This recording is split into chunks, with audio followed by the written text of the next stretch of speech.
kayak yang selama ini sering gue bilang gitu ya, ini bulan puasa gue nggak mau bohong gitu kan.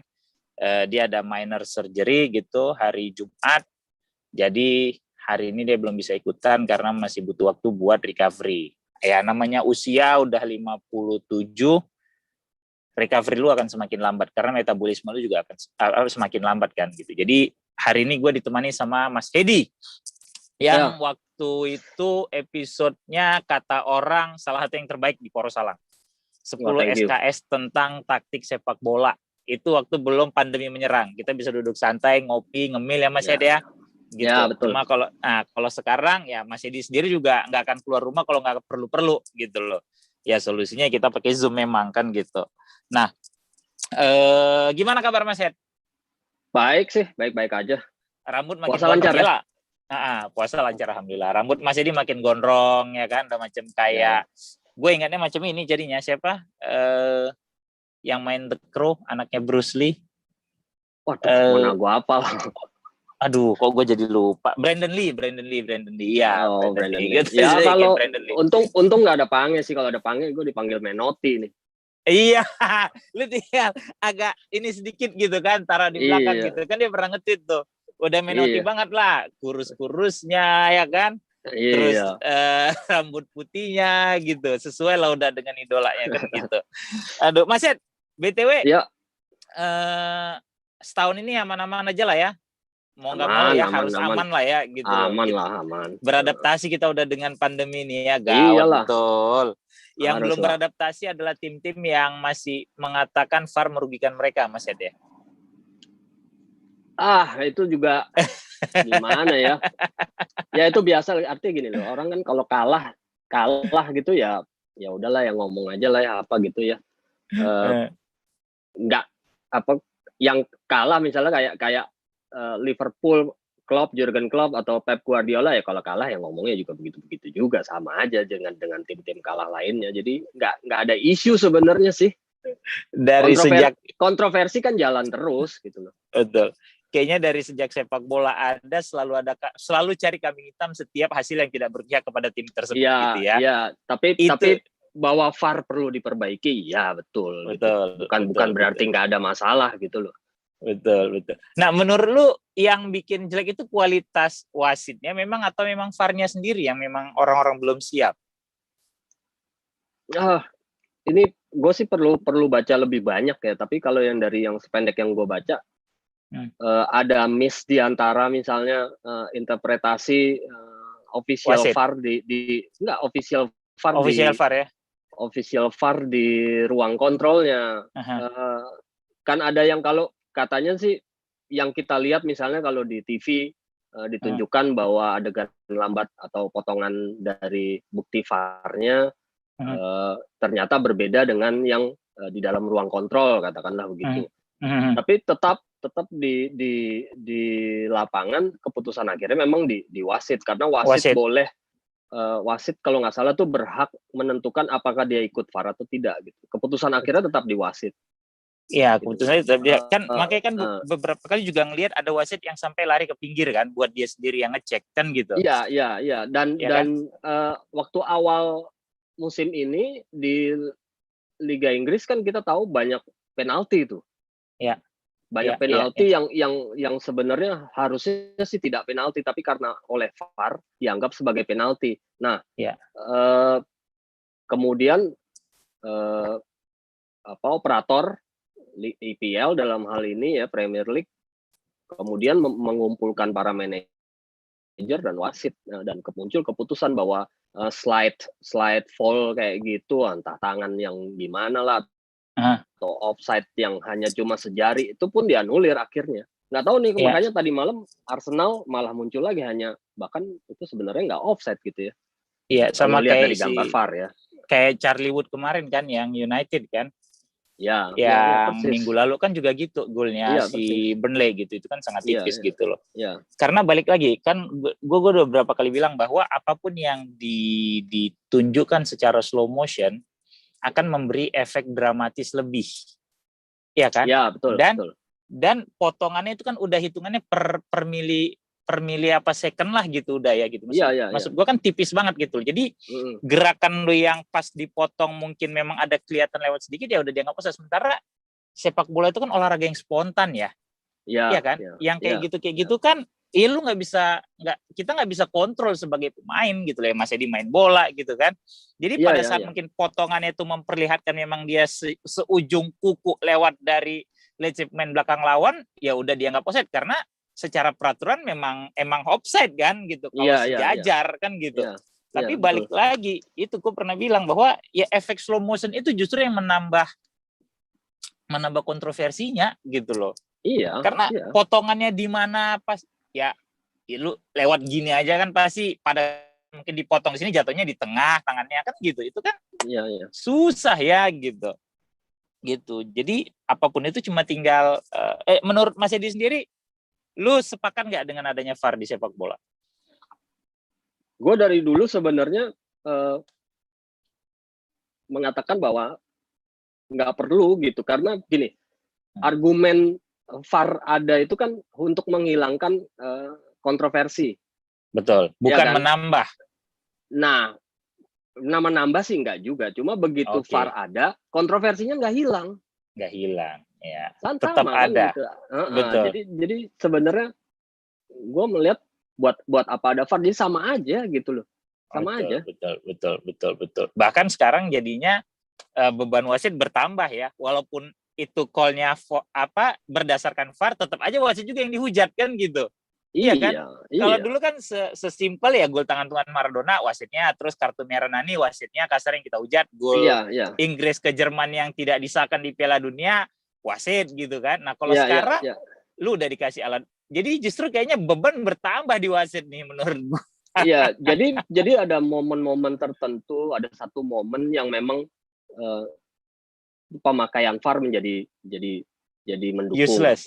Mendukung. Oke. Tapi di sisi lain juga ada momen-momen yang malah nggak membantu, kayak offside yang sebenarnya kontroversi itu kan. Nggak offside tapi disebut offside gitu. Offside gitu loh. Jadi ya kontroversi di bola akan tetap ada gitu. Cuma ketika alasan awalnya adalah untuk menghilangkan kontroversi itu, waktu itu kan misalnya kayak Irlandia yang playoff lawan Prancis mau ke Piala Dunia gitu kan, itu bisa dibantu oleh playoff. Karena gue inget David Moyes tuh pernah bilang waktu FIFA menguji wasit tambahan di dekat gawang.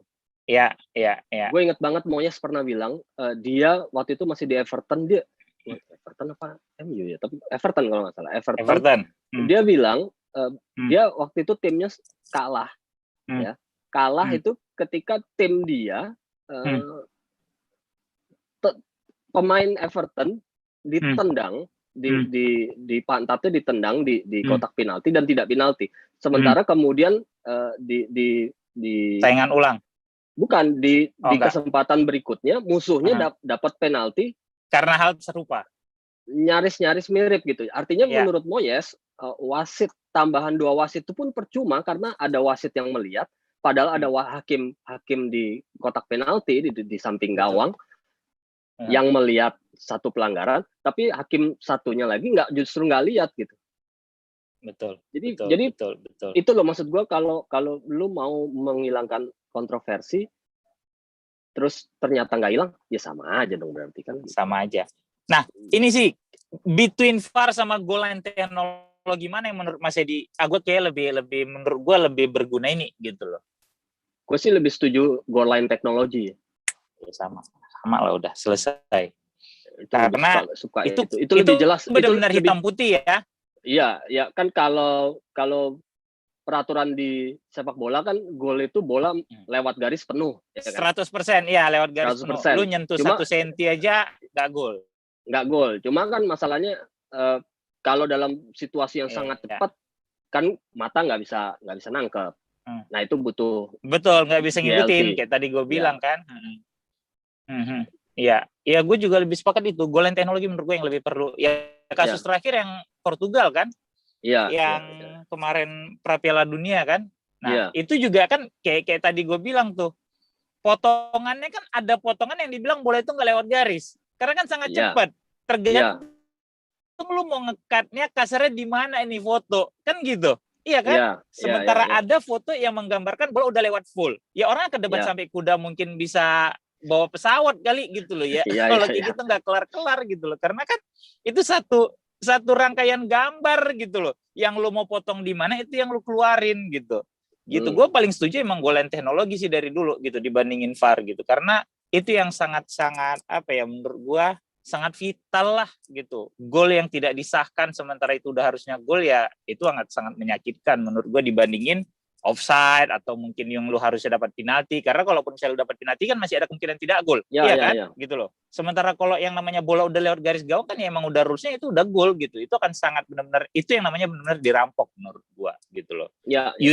United sendiri kan pernah diuntungkan waktu lawan Portsmouth apa Spurs ya, gue lupa. Pedro Mendes apa siapa tuh yang kipernya Roy Carroll gitu kan yang boleh juga udah jatuh ke belakang gitu. Itu kan sangat sakit lah gitu.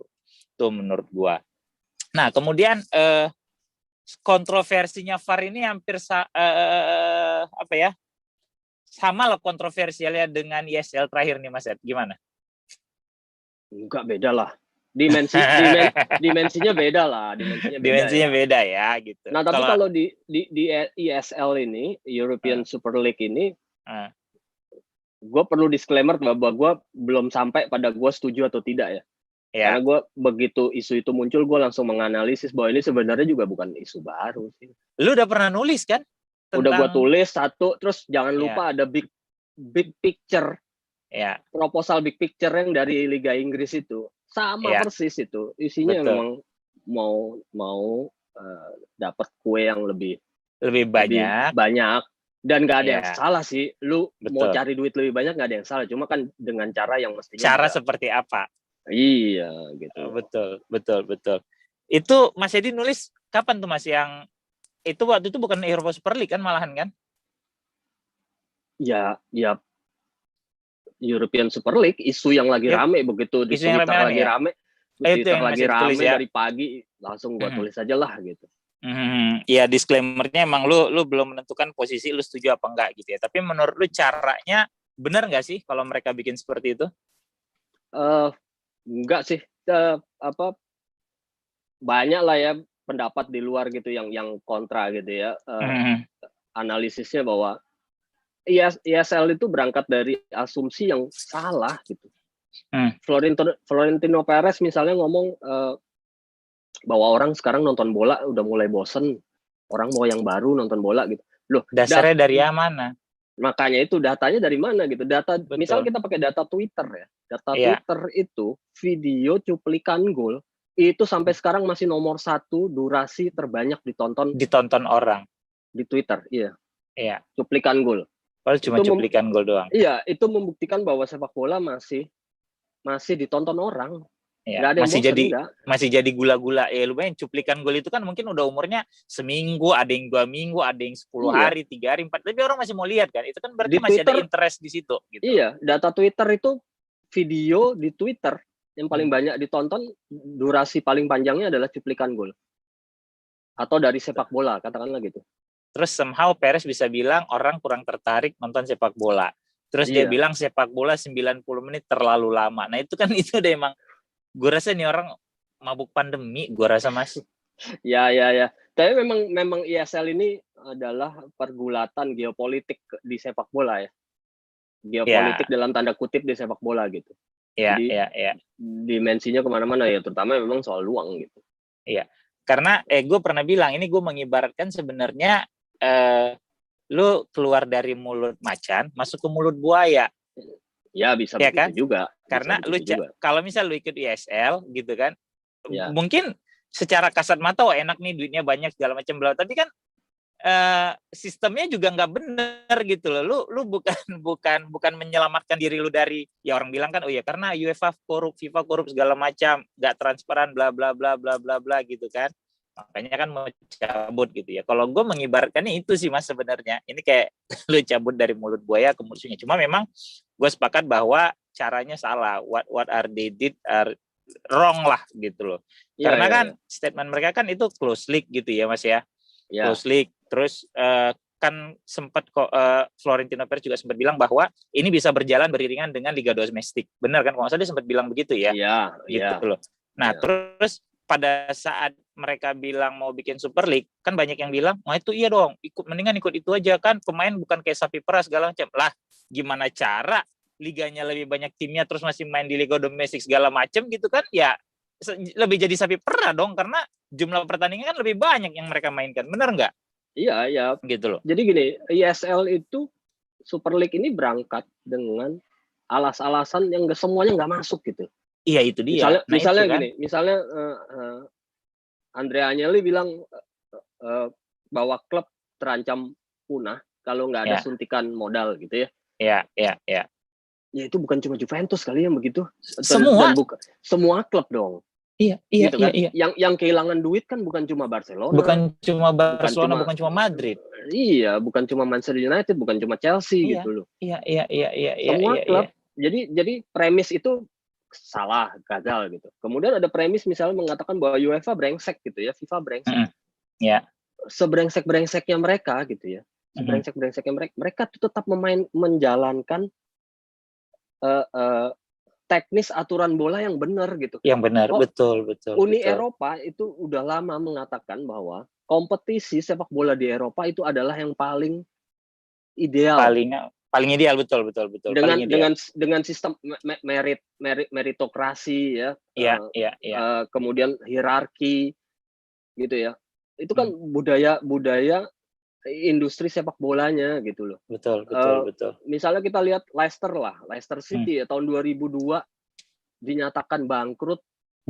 Betul. Bahkan kemudian 2008 turun ke Divisi 3 kalau nggak salah. Divisi 3. Iya. 2016 juara coba. Impian-impian itu kan yang sebenarnya kan klub sepak bola ini kan di sisi lain ya di luar pembinaan dan kemudian pabrik duit kan juga ada urusan mimpi itu kan. Romantisme kalau gue bilang. Iya, kan ada urusan begituan. Ya memang tidak semua klub pasti bisa mengalami, tapi kan kita melihat upaya dia di situ, geliat dia untuk menuju ke sana kan itu yang dilihat gitu loh. Effortnya, terus harapannya mereka punya. Makanya kan gue pernah baca dulu si Dunata siapa gitu nulis, tapi udah lama kayaknya. Sepak bola itu adalah representasi terbaik dari kehidupan itu sendiri gitu loh. Iya, betul. Karena semuanya yang lu jalanin di kehidupan ada di sepak bola kan ya, kayak tadi masih dibilang ada effort, perjuangan, lu jatuh, lu bisa bangkit segala macam bla bla bla, kontroversi gitu, hal yang gak enak yang lu terima kan semuanya ada di situ gitu. Jadi once mereka bikin Super League kan itu seolah-olah meniadakan itu semua gitu loh. Iya kan? Iya. Terus untuk apa lu bikin liga kalau lu ngubur mimpi orang-orang kayak gitu loh. Itu kan yang menurut gua, kalau gua terus terang gua kontra karena itunya gitu loh. Tapi ya bukan berarti kita juga bela UEFA FIFA setengah mati, enggak, siapa mereka mesti dibela gitu. Enggak juga. Sistem mereka korup segala macam ya jelas gitu loh. Iya kan? Cuma kan gua nggak tahu nih semenjak siapa sih Cenerin yang mimpin di UEFA, gue rasa ya mungkin bisa lebih baik ya gitu, karena harusnya dengan orang-orang lama yang mulai terdepak gitu kan, karena kan once lu berusaha mengubah kultur sesuatu ini organisasi gitu atau institusi kan nggak cepat ya, kecuali revolusi, iya kan? Ini kan enggak gitu loh. Menurut gue sih gitu sih Mas. Cuma memang orang udah terbuai karena ya UEFA korup, nggak transparan, bla bla bla bla bla bla bla bla bla gitu loh. Coba cek, kayaknya klub sepak bola nggak ada yang transparan deh Mas, kayaknya menurut gua. Terkait gaji pemain, manajemen segala macam gitu, big boss gitu. Buat gue UEFA transparan banget. Gini loh, lu nggak bisa main-main cukup di Eropa. Transparan. Loh, di Eropa itu Uni Eropa itu memegang prinsip transparansi. Kesetaraan ya. Google, Facebook itu, itu berkali-kali didenda sama Uni Eropa. Iya. Di Eropa. Jadi lu nggak bisa main-main gitu. Iya betul ada oknum-oknum ya. Misal Platini kan kena juga karena urusan dengan FIFA, bukan karena FIFA, aktivitas. Bukan UEFA. Bukan aktivitas sepak bola di Eropa. Betul, gitu. Sama FIFA. Betul. Itu nah, itu kan yang mungkin orang skip kan. karena Iya. image-nya dia UEFA, ya berarti UEFA-nya yang bobrok banget gitu loh. Iya, iya. Terus orang cerita pembagian kue, oh enggak, kalau ikut Super League kan duitnya besar segala macam bla bla bla gitu loh. Kalau lu juara Champions dapat duitnya cuma sekian. Yang mereka lupakan adalah juara Champions dapatnya sekian, itu cuma satu tim loh. Iya kan Mas? Benar kan? Iya. Runner up dapat, even lu tim yang lolos yang masuk Champions League itu udah dapat match fee kan? Benar kan? Jadi Terus di yang lolos lagi dapat berapa? Iya, di Liga Champions Lanjut. itu lu main aja, lu dapat duit. Betul, dapat match fee. Iya. Gitu. Lu menang dapat bonus. Betul. Lu seri dapat bonus. Jadi kalau kalah cuma match fee aja. Dapat match fee-nya aja 1.000 doang, misalnya match fee lu 1.000, lu dapat 1.000, tapi menang lu dapat sekian gitu. Itu yang orang lupakan gitu loh. Iya. Yang kemarin kemakan isu kan, iyalah juara cuma dapat sekian, nggak bisa beli pemain gitu kan. Gua ada baca gitu beberapa gitu. Gua bilang, ya lu cuma ngelihat satu tim, lu lihat aja itu ada 32 tim. Semuanya tuh dapat duit loh. Itu kan juga efek kesetaraan kenapa UEFA juga mau lebih banyak yang terlibat, supaya dengan terutama negara-negara kecil. Kalau dulu kan kita tahu Piala Champions kan benar-benar emang juara liga ya Mas, gitu kan. Kalau sekarang kan tim juara liga misalnya kayak apa? Kok gue sampai lupa. Bursa Besak, iyalah manalah gitulah pokoknya yang Eropa yang mungkin Latvia atau mana gitu juara Siprus gitu juara liganya gitu lolos kan. Itu juga membantu mereka karena mereka dapat duit. Itu makanya mereka berkompetisi setengah mati di liga untuk ngejar dapat duit di Eropa. Kan gitu. Nah, kalau itu nggak ada kan kasihan, muaranya nggak ada gitu loh. Itu sih menurut gua. Ya, orang kan sepak bola tuh sekarang memang urusannya memang duit ya. Duit, industrinya tuh udah industrinya karena udah industri showbiz. Itu kenapa makanya Bournemouth misalnya, Bournemouth itu klub yang dulu bukan siapa-siapa gitu, tapi dalam 5 musim terakhir ya, stadionnya cuma 11.000. Betul. Kecil banget. Tapi mereka dapat duit cukup besar dari iklan Liga Italia dan hak siar. Betul. Itu sebabnya mereka bisa berkompetisi dalam 5 musim terakhir gitu. Mereka nggak turun-turun ke bawah gitu. Itu dan itu yang mau dihilangkan.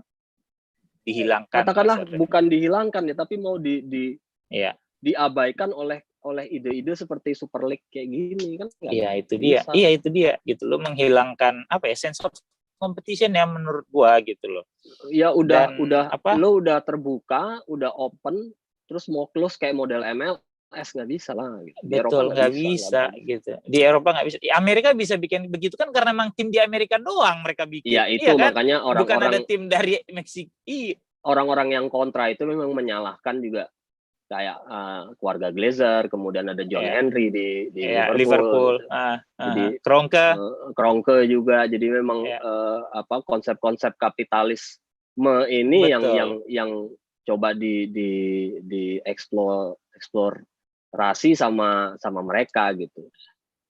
Quotes and quotes kalau gue bilang penjajahan model baru dari Paman Sam ke Eropa mungkin ya Mas ya. Mereka mencoba menginvasi kali, cuma berusaha begitu ya. Amerika dengan segala plus minusnya memang maunya beda sendiri sih gitu. Betul. Ya iyalah, orang juara NBA aja mereka bilang juara dunia, padahal mainnya cuma di Amerika doang. Lu nggak tanding sama siapa-siapa, iya kan? Gitu. Nah, itu kan ada Piala Dunianya tuh. American football. American football juga iya gitu loh. Lu udahlah. Jadi terus terkait ESL, kita geser sedikit ke Champions League format baru yang sebenarnya ini juga digagas oleh Agnelli dan kawan-kawan kan Mas ya. Oh iya, memang. Jadi sebentar, gua rasa ini justru ya maaf aja nih, ini sih hayalan ini aja goblok aja gitu. Gua rasa justru emang ini sengaja di-trigger sama mereka supaya ini cepat realisasi Mas. Mungkin nggak sih? Enggak. Jadi format baru soal Champions. Jadi klub-klub besar ini sudah lama bilang bahwa Champions League tuh mereka istilahnya tuh ya udah kuno banget lah sistemnya gitu. Iyalah. Ini ECA punya proposal. Ya. Ini sistemnya kayak begini nih yang bagus gitu. Berapa kali ketemu dengan UEFA, muncullah itu Swiss model kan. Ya, 32 tim, kemudian nambah lagi jadi rencana 4, kalau nggak salah 36 ya, 36. Senin kemarin itu udah mau voting. Senin kemarin tuh memang agendanya voting. Nah, sebelum voting kemudian SCA mengumumkan Super League dengan alasan bahwa mereka ingin eksklusivitas dalam urusan hak siar, soal iklan. Itu juga yang sebenarnya dimasukkan ke format baru. UCL boleh baru. Iya, Liga Champions. Tapi kan ya UEFA pasti nggak mau. Ini kan nggak bisa begitu kan. Ini kan bukan punya lu doang, kasarnya begitu. Iya, gelondongan. Nah itu makanya. Jadi sebenarnya ini kayak tantrum anak kecil aja lah gitu. Gitu, kayak tantrum aja. Ya udahlah, lu nggak mau ngikutin gua bikin nih Super League gitu ya. Tapi ternyata dia karena tantrum itu, makanya tadi gue bilang Super League itu berangkat dari asumsi-asumsi dan premis-premis yang semuanya mudah banget dipatahkan. Iya, betul. Makanya jadi nggak yakin lu sendiri UCL, ya makanya gue rasa justru itu emang mungkin bentuk mereka buat nekan supaya ini cepat jalan, karena kan kita tahu bahwa dengan 36 tim yang akan main di UCL model baru gitu ya, pertandingan jadi lebih banyak kan gitu. Kalau dulu dari mungkin 100, jadi selama ini jumlah pertandingan di Liga Champions 114 per musim sampai 132. 125. 125 ya, oke.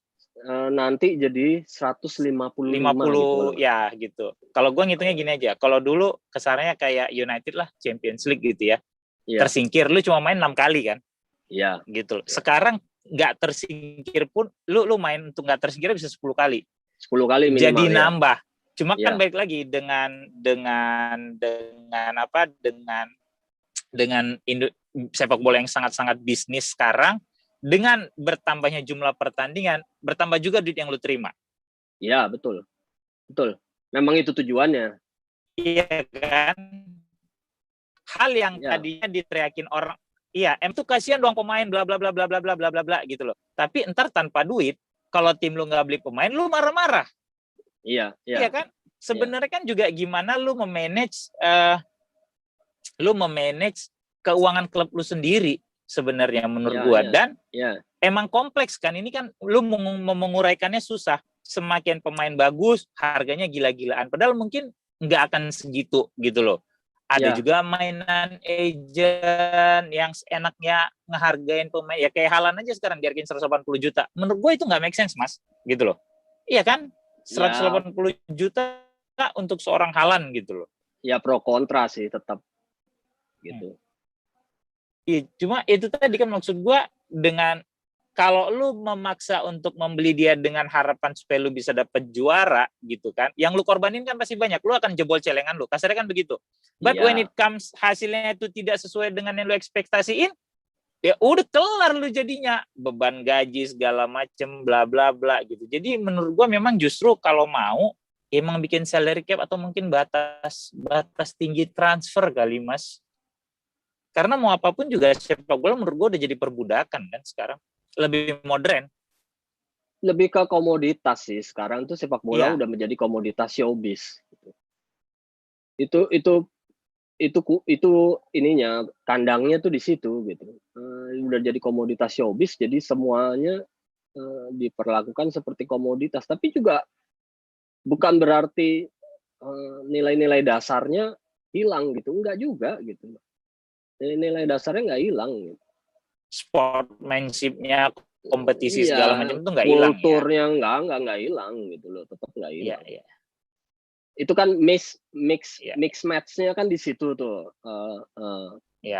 Ke dalam tanda kutip ya, kehebatan orang-orang Inggris atau orang-orang Eropa gitu dalam meramu sebuah tontonan, tapi juga tidak menghilangkan akar budayanya dengan para fans. Makanya fans juga menolak keras banget soal Super League gitu loh. Kalau gue sih, concern gue sekarang bukan concern ya, tapi gue lagi nungguin bagaimana UEFA mengatur jadwal, karena Liga Champions baru mulai 2024 itu pertandingannya nggak lagi. Jadi kalau sekarang kan Champions League berhenti di pertengahan Desember. Betul. Nanti lanjut Februari. lagi pertengahan Februari. Nanti Ya. ini nggak ada gitu. Jadi terus sepanjang 9 bulan itu ya ada terus gitu. Kecuali mungkin break musim dingin ya, gitu. Itu aja sekitar 2 mingguan sih, kan? Ya. Seminggu, gitu. 2 minggu lah, 10 hari. Ya, berarti maksudnya kan ya sama aja sebenarnya kan. Lu ini udah kayak apa ya? Ya lingkaran setan lah. Lu minta duit yang banyak, gua kasih. Konsekuensinya apa? Ya mesti jualan. Iya dong, gitu kan. Lu kan kalau mau ngejual barang lu kan mesti lu display bagus-bagus nih di depan. Iya, semakin banyak yang lu display, orang semakin banyak ngelihat, semakin tertarik orang buat beli. Kalau lu punya barang 100 yang lu display cuma 2, ya kemungkinan laku cuma 2 itu, kan gitu. Untuk mendisplay banyak ya lu butuh area lebih besar lagi gitu kan, untuk lu pajang jualan lu segala macam. Jadi emang udah lingkaran setan aja jadinya gitu loh. Iya. Cuma paling enggak menurut gua ya itu tadi gua setuju sama Mas Edi bahwa sistem yang dijalankan masih benar gitu loh. Nah, tinggal sebenarnya kalau memang lu ngerasa nggak sanggup segala macam, harusnya memang pemain yang bersuara kan. Cuma emang balik lagi, pemain juga punya kebutuhan kan. Iya. Gitu loh. Kan gitu. Iya. Beda banget kan sama dulu gitu loh. Jadi ini lingkaran setan gitu. Cuma gue masih saling terus terkait sama lah kenapa UEFA-nya karena menurut gue iya saling terkait. Lu nggak bisa putus, di satu mata rantai gitu. Nih begini, jadi enggak gitu loh. Kayak tadi gue bilang kan gitu. Itu sih. Jadi ya kita lihat aja lah UCL model baru. Plus kan nanti juga ada Nation League masih jalan ya Mas ya. Masih jalan. Ya kan? Belum lagi UEFA itu lagi mempertimbangkan kompetisi tertiernya mereka.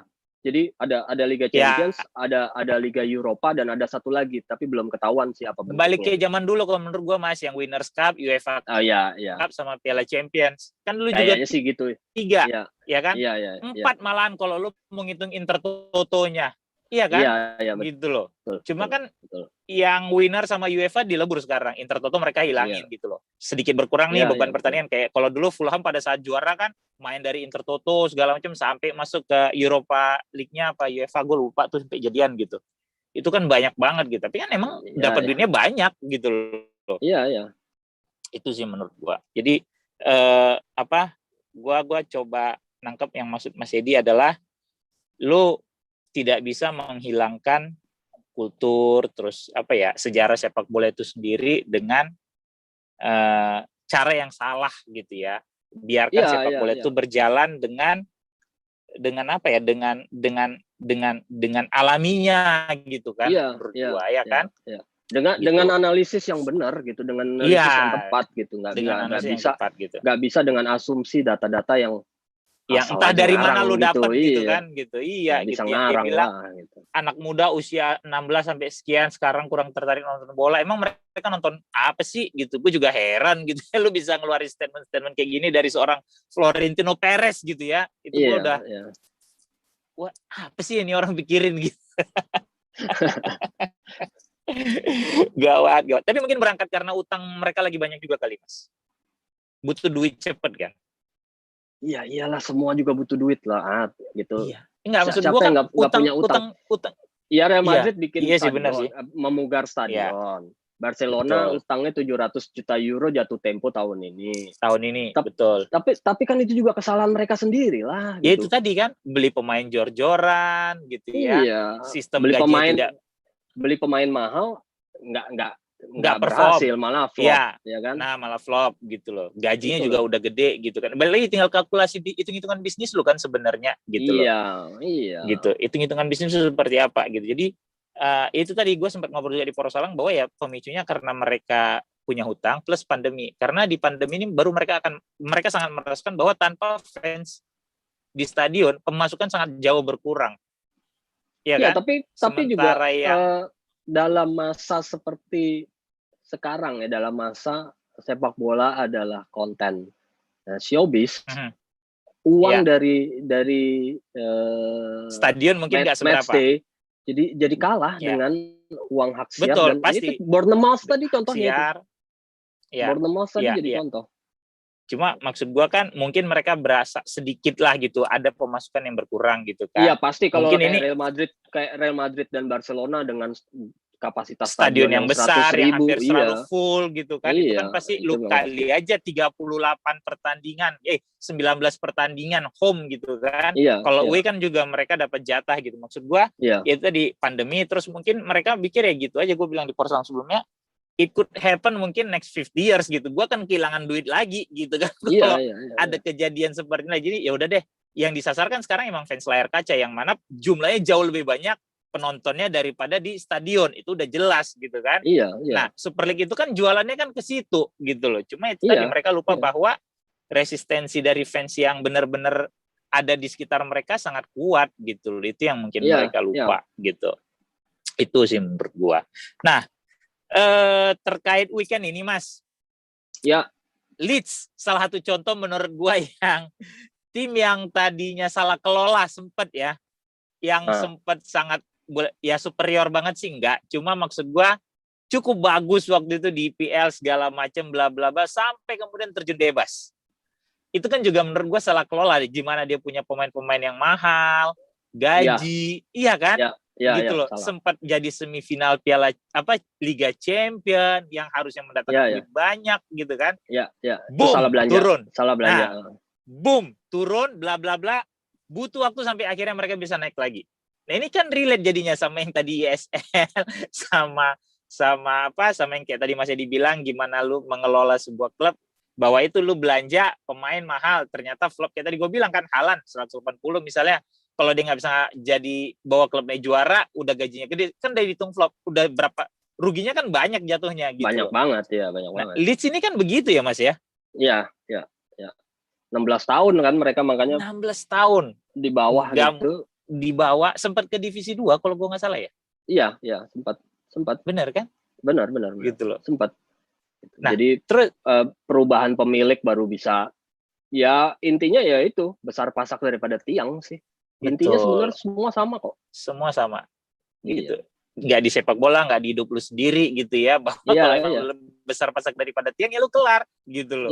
Iya. Pusing sendiri lu jadinya. Itu yang bikin lu cari duit cepat nih, gimana ya supaya gue bisa lunasin utang segala macem bla bla bla kan gitu. Nah, Leeds sendiri kan mulai stabil semenjak ada pemilik baru ya Mas ya? Ya, orang Itali. Orang Itali ya? Yang orang campuran orang Itali sama apa ya, lupa gue. Campuran sih. Gitu. Terus sekarang Bielsa tuh udah 3 musim ya kalau gue nggak salah ya. Ini musim ketiga.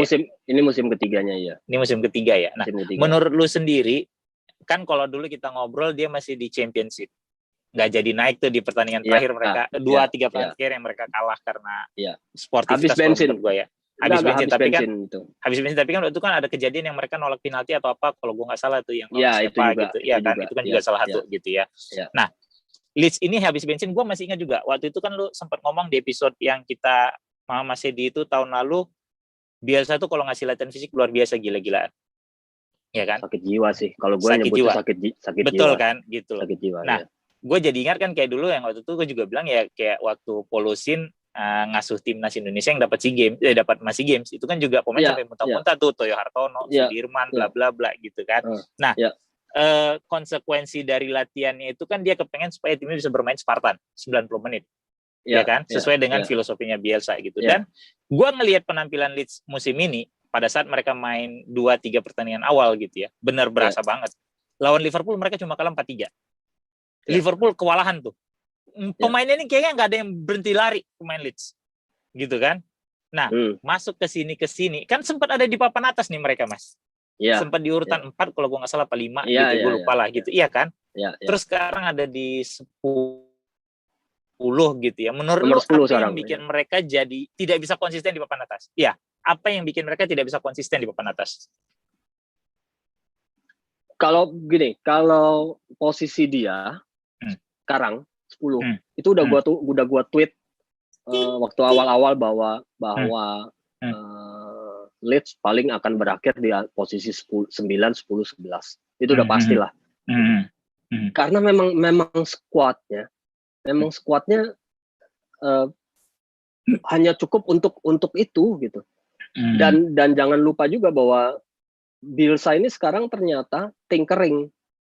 Jadi seneng ngutak-ngatik gitu. Jadi dia nggak dan memang secara umum sepak bola sekarang memang taktiknya nggak rigid lagi gitu. Iya, betul. Semuanya Betul, semuanya pernah lu fleksibel sampein tuh. gitu. Betul, Ya, betul, semuanya betul. fleksibel udah gitu. Jadi Nah, gue malah penasaran kalau misalnya Bielsa pegang United atau pegang City atau pegang nah. Liverpool misalnya, Bisa nggak idealismenya di apakah situ jalan? apakah bisa nggak gitu juara atau minimal masuk 4 besar ya? 4 besar sih Nah, kayaknya oke gitu. Tinggal oke.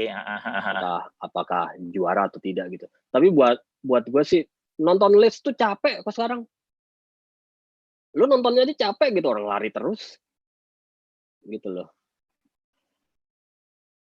Gitu. Nah, apa tadi? Ya tadi kayak yang satu juga yang sempat gua waktu nonton United kemarin mereka kalah 6-2.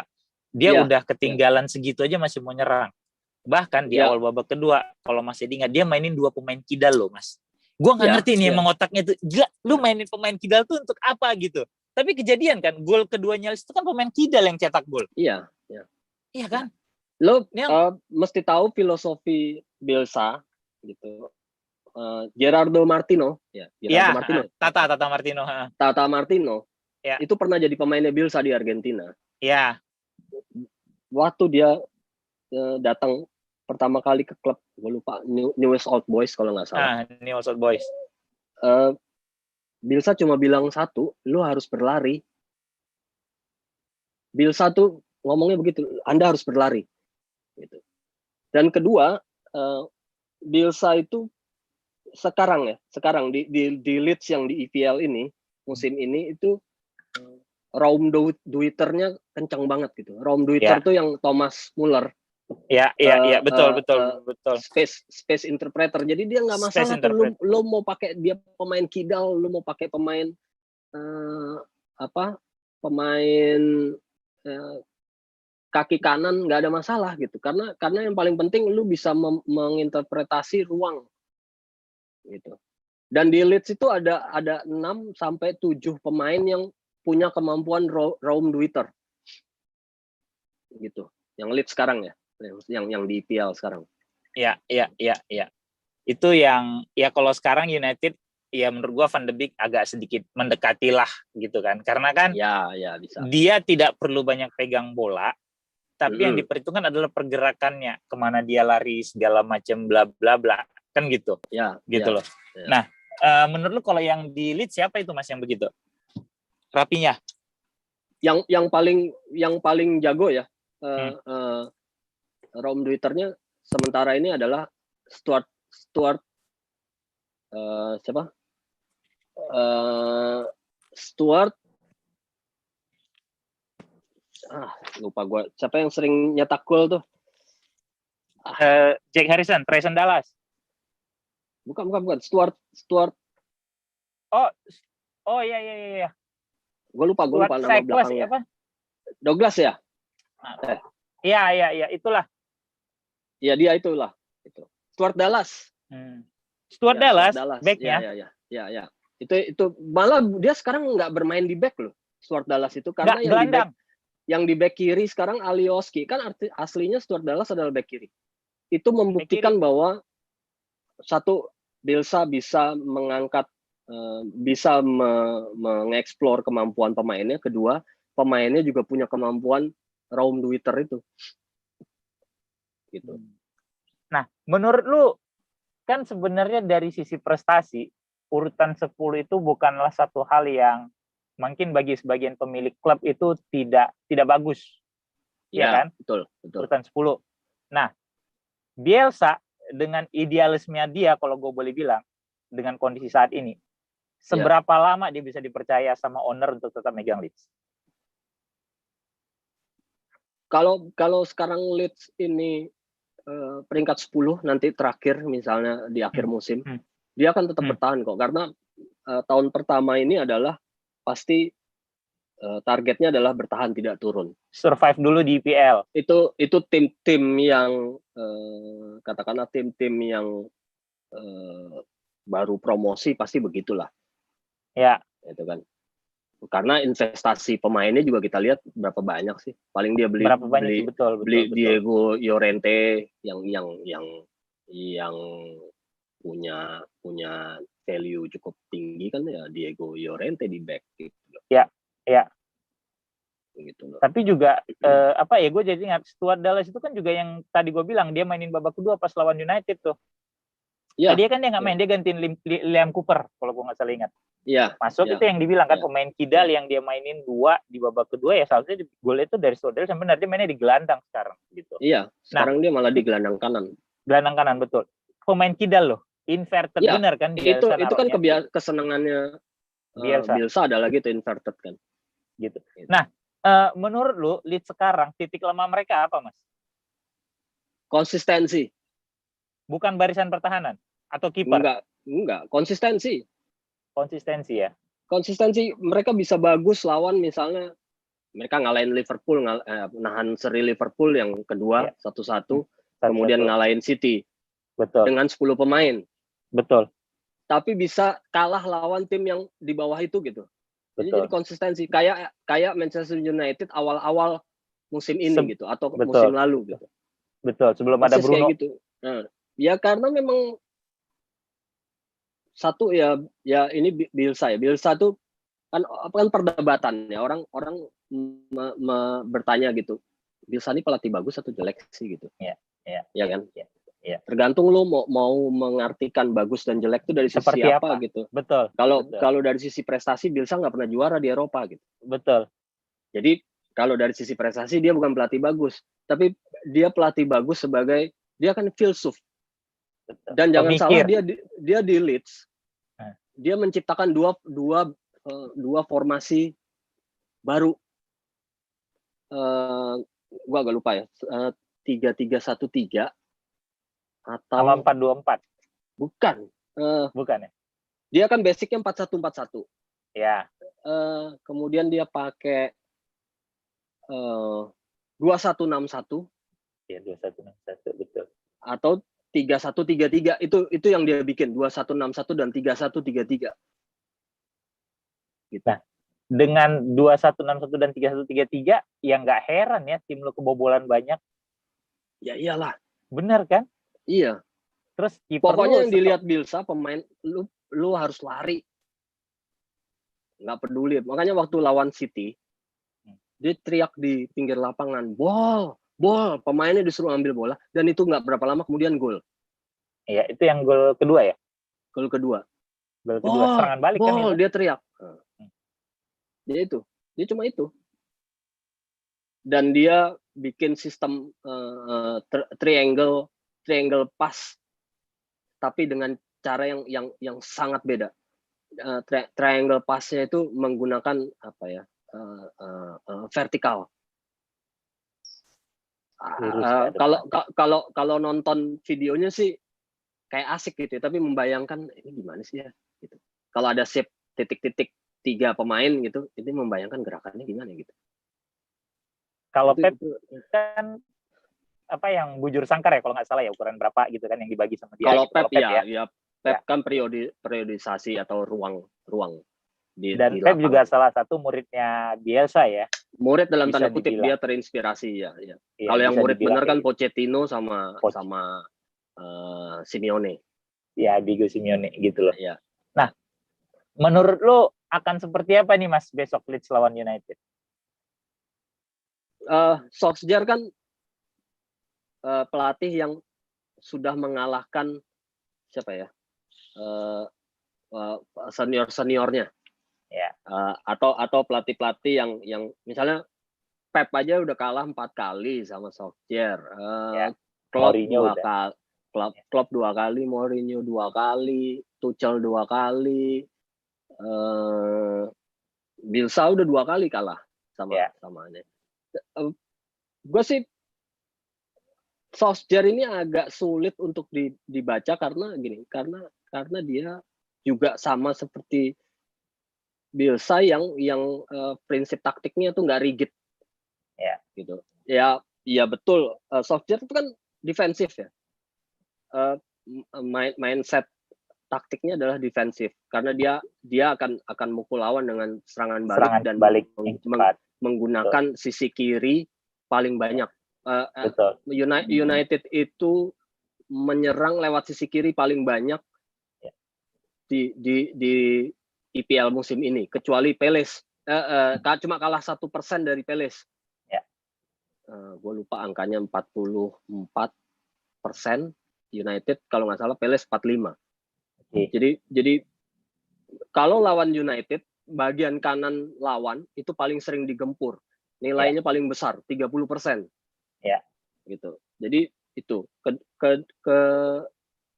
Kedua, kalau Bielsa masih pakai sistem man-to-man marking seperti waktu kalah 2-6 itu, kalah 2-6 itu, jadi Solskjaer itu seneng menganalisis kelemahan lawan, kemudian mencari anti taktiknya, gitu, mencari anti taktik itu Solskjaer. Tapi waktu lawan habis menang dari Liverpool di FA Cup, dia beda lagi ngomongnya. Dia bilang sekarang saya nggak peduli lawan mau main kayak gimana, kami nggak perlu lagi adaptasi sama permainan pakai lawan. Filosofi gue sendiri, kasarnya begitu. Kami main pakai gaya kami sendiri aja gitu. Nah, gue pengen lihat apakah lawan Leeds akan begitu atau tidak, dan apakah gue rasa sih Bielsa nggak akan pakai man to man lagi karena dia kalah 2-6 itu ya karena dari man to man itu. Betul. Kalau gue nggak salah ingat ketika itu Martial deep down banget gitu. Dia sebagai striker di kiri, dia malah main di tengah dan turun ke belakang hanya untuk narik Luke Ayling. Ngasih space buat Bruno, McTominay masuk kan? Iya. Dia narik Luke Ayling gitu. Sementara Bielsa itu sistem bertahannya adalah kalau dia lawan dua striker dia pakai 3 gitu. Kalau 1 dia akan pakai 4 gitu. Dan cara bertahannya adalah dua center back plus 1 sebagai pivot di depan sebagai titik segitiganya adalah Calvin Phillips gitu. Selalu betul. Begitu. Nah, ketika lawan MU Calvin Phillipsnya juga out of posisi terus karena ya itu lagi.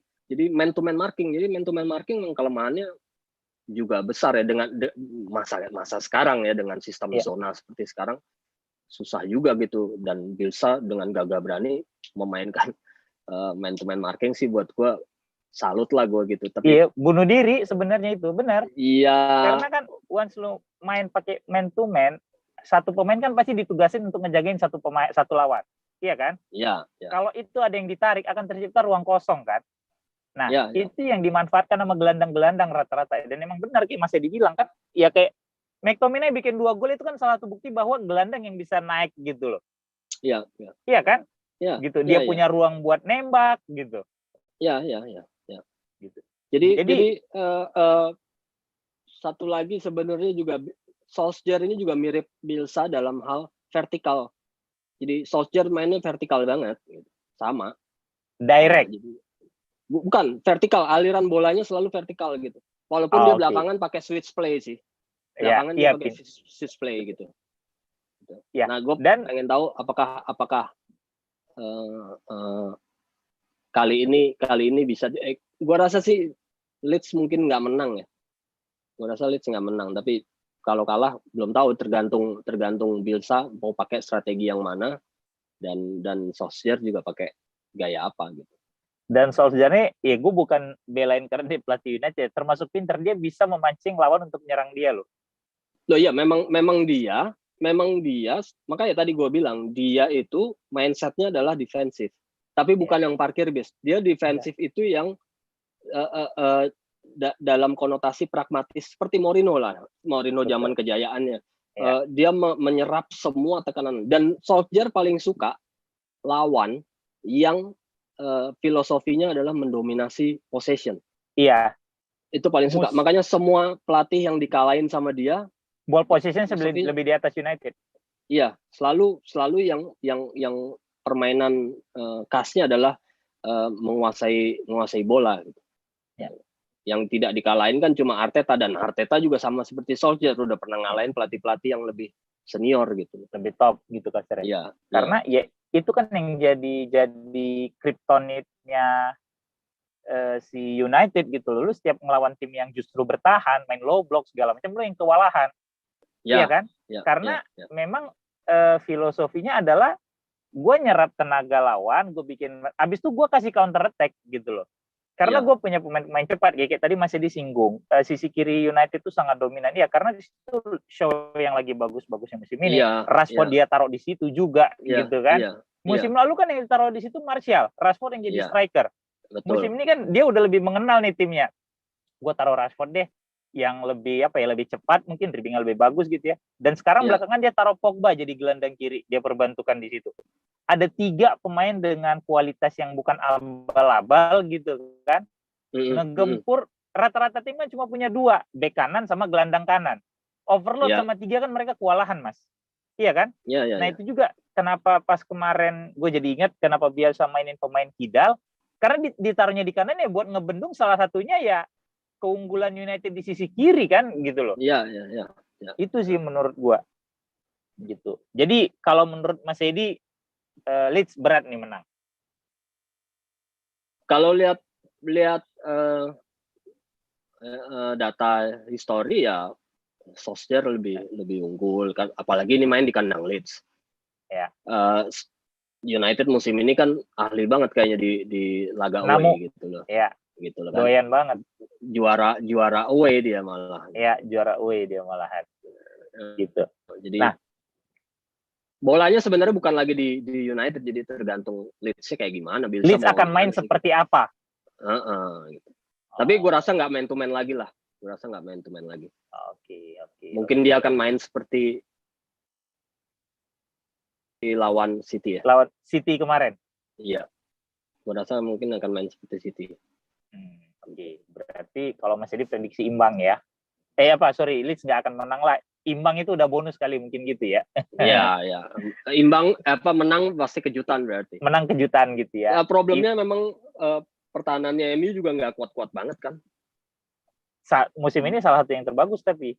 Enggak, kalau lu lihat di klasemen, jumlah golnya memang sama banyak dengan Leicester. Iya. Tapi argumennya adalah untuk tim peringkat 2, jumlah gol yang diterima lebih baik. United ya harusnya lebih sedikit. Nggak sebanyak itu harusnya. Tapi ini kan udah jadi satu progres dibanding musim lalu. Oh iya. Cuma memang belum menjadi satu. Musim lalu peringkat berapa? Peringkat 3, peringkat 4? 3. Sekarang peringkat 2 ya pasti progres itu namanya. Iya, enggak. Pertahanannya juga kan. Maksud gue dari sisi kebobolan.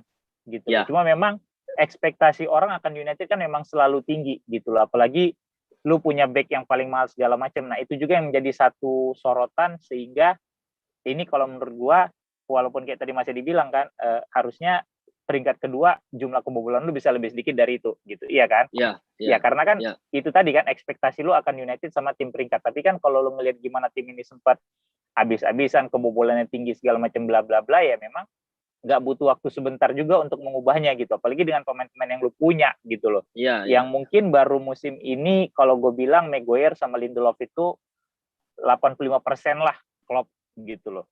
Sebelumnya masih di bawah, belum jadi satu partnership yang bisa lu count on kayak Vida sama Rio Ferdinand atau Bruce Pallister atau mungkin Jaap Stam Ronnie Johnson, belum di situ. Cuma at least gue sendiri sebagai fans ngerasa oke lah gitu. Cuma memang kapasitas lu masih segini gitu loh, belum bisa lebih gitu. Nah sekarang agak ke pinggir sedikit karena udah mau selesai. Peluang juara masih lebih besar di City, jauh dong ya. Berat lah kalau United. Berat ya. Berat. Apalagi dengan jumlah pertandingan tinggal sangat sedikit ya. Ya satu itu, kedua City juga kualitasnya. City tuh bukan nggak bisa kalah, tapi susah banget kalahnya gitu. Betul. Bukan nggak bisa kalah, tapi susah banget kalahnya gitu. Karena ini aja dia lagi nggak punya striker. Bayangkan City nggak punya striker seganas Drogba misalnya. Iya. Punya, ya kan? Iya. Nggak punya, dan itu masih bisa peringkat 1 dan golnya paling banyak. Betul. Musim ini Pep sangat berhasil menggunakan false nine yang dia pernah bikin di Barcelona dulu ya. Iya, dia pakai Gundogan juga. Iya. Tiba-tiba Gundogan jadi mesin gol coba. Betul, itu gila banget. Itu mengejutkan. Apa sih yang dia suntik gitu? Iya, itu mengejutkan. Gitu. Sementara Gundogan sendiri di 2 musim, ini musim ketiga kalau gue nggak salah ya. Iya. 2 musim sebelumnya itu kan kayaknya ngapain sih ini dibeli gitu ya, kayak untuk apa? Kontribusinya orang nggak akan expect dia bisa sebagus sekarang gitu loh. Iya. Bahkan dia bisa tiba-tiba bisa jadi juga bukan Bisa jadi super sub. Goal getter. Kalau Iya. gue bilang, iya jadi super sub, bisa jadi goal getter juga gitu loh. Iya. Jadi kalau untuk peluang juara berat lah udah ya. Emang City udah benar-benar di pole position, 100 meter terakhir tuh udah sangat dekat ya. Karena memang dari awal itu ya biasalah kalau musim mau main kan selalu ada pertanyaan siapa calon juaranya. Kandidat juara. Ya. Kandidat juaranya cuma Liverpool sama Manchester City.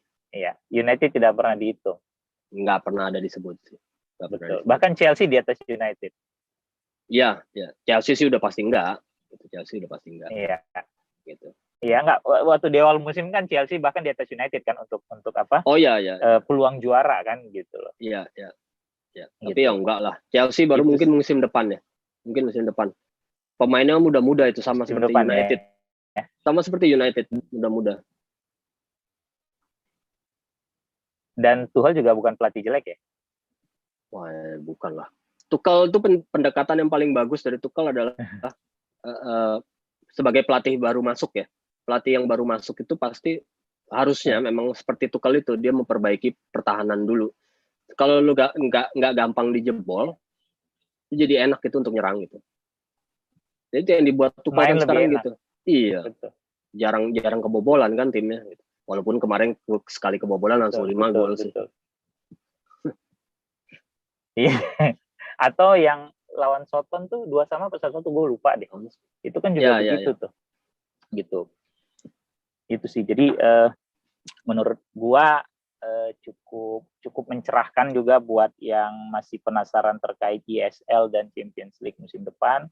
Plus buat fans United yang udah jelas nonton Porsalang gitu kan, yang suka nonton Porsalang sih mungkin lu agak dapat angin segar karena Mas Edi sendiri bilang agak berat ngalahin United dan gitu.